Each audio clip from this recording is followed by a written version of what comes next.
Nah, di video kali ini gue mau bantu lo buat dapetin 5 jenis aset yang paling logis, yang paling masuk akal, dan paling gampang buat bikin lu tambah kaya di tahun 2026 ini. Ya udah pastilah, bukan kripto, bukan skema MLM yang aneh-aneh, enggak. Tapi jenis aset yang beneran bisa bikin lu lebih kaya. Enggak. Jenis aset yang pertama yang namanya high income skill, ini bukan jenis saham, juga bukan properti. Jadi ini adalah aset dalam bentuk skill. Skill ini aset yang sangat penting guys. Makanya gue selalu bilang lu investasi leher ke atas, investasi leher ke atas. Maksudnya apa ya? Lu bikin jadi lebih bagus leher ke atas lu. Kenapa ini penting? Karena skill itu, aset-aset dalam bentuk skill itu, pertama modalnya itu kecil, tapi returnnya bisa sampai 1000%, 2000%, bahkan 3000%. Dan ini gue udah buktikan berkali-kali, yang namanya skill itu aset yang paling penting. Kenapa? Karena itu gak bisa dicuri dari lu. Lu nabung emas bisa dicuri dari lu. Lu nabung silver bisa bekarat kalau lu gak ngerti cara nyimpennya. Rusak. Aset ini jenis skill yang paling hebat menurut gue dan paling penting, makanya gue sebut pertama kali guys. Dan kenapa penting banget? Karena dia bisa lu bawa ke kuburan. Beda sama emas lu atau deposito lu gak bisa bawa ke kuburan. Skill ini bisa lu bawa sampai mati.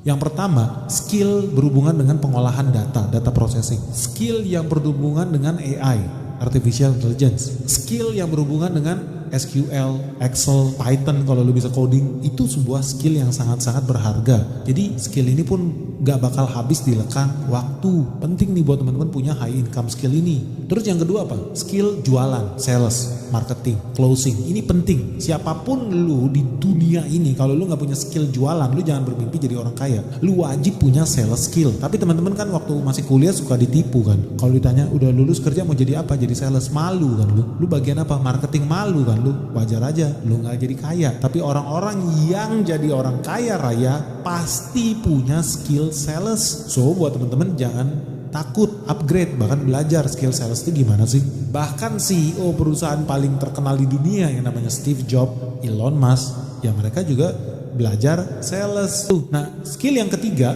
ini adalah skill buat copywriting, menulis, skill buat bikin narasi, skill buat jualan konten. Lu mau bikin apa? Konten memasak, konten memancing, konten main sulap, konten lucu-lucuan, bikin komedi, stand up komedi. Itu contoh skill yang penting buat lu kuasain. Nah, yang kelima, skill yang penting adalah skill bagaimana how to manage business. Jadi skill operational business. Ini penting banget. Ini penting banget karena ini ilmu dari dunia nyata, bukan ilmu theoretical, tapi ilmu bagaimana day to day-nya gimana. Operational business apa? Berarti lo harus tahu manajemen, HRD, psikologis, pajak, akuntansi, hukum. Jadi itu semua jadi satu. Itu namanya skill operational business. Lo penting harus tahu.